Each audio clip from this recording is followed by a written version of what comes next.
People said the river took him. And they weren't wrong.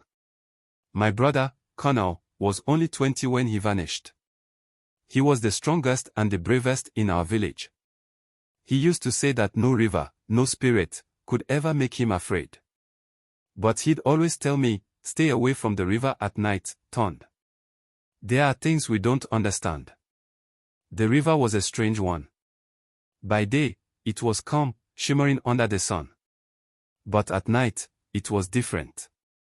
It looked darker, like it held secrets. People talked about strange lights that danced above the water, voices whispering from the shadows. I never believed it. I thought it was just tales to scare us kids. But that changed the night Kunle didn't come home. He'd gone to fish, saying he'd be back by sunset. I waited, watching the sky get dark, but there was no sign of him. My mother was pacing, her worry turning into fear. She told me, Tond, you must go to the river. Bring your brother back. I felt a chill go through me because the elders had warned us that anyone who went near the river after dark risked more than just getting lost. I took a lantern and hurried to the riverbank. The night was strangely quiet. No insects, no sounds from the bushes, just an eerie silence. I called his name, but only the river answered, its dark water lapping at the shore. Then, I saw something.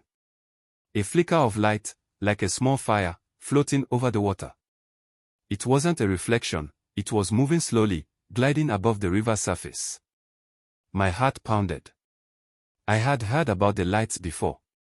People said they were spirits, souls trapped by the river, waiting for someone to set them free. I wanted to turn back, but I thought of Kunle. I couldn't leave him.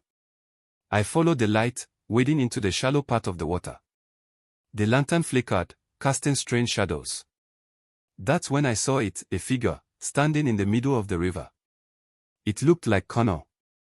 But his face was different, blank and empty, like he didn't recognize me. Kunle. I shouted, but he didn't respond. Instead, he turned and began walking deeper into the river, his body slowly sinking into the water. I tried to reach him, but the water poured at me, cold and strong. It felt alive, like it didn't want me to follow. And then, he was gone, swallowed by the darkness. I stumbled back to the shore, cold and shaken. The light on the water vanished, and the river went silent again. I ran home, telling my mother what I saw. She didn't say anything, just held me close, her face pale. The next day, the village elders told us the truth. They said the river had a curse. Long ago, a group of travelers had drowned there, and their souls could never leave. They were bound to the water, luring others to join them. Once you saw the light and followed it, you belonged to the river forever. I never went near the river again.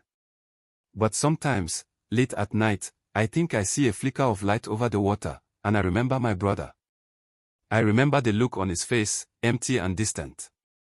And I wonder if he's still there, waiting for someone to bring him home.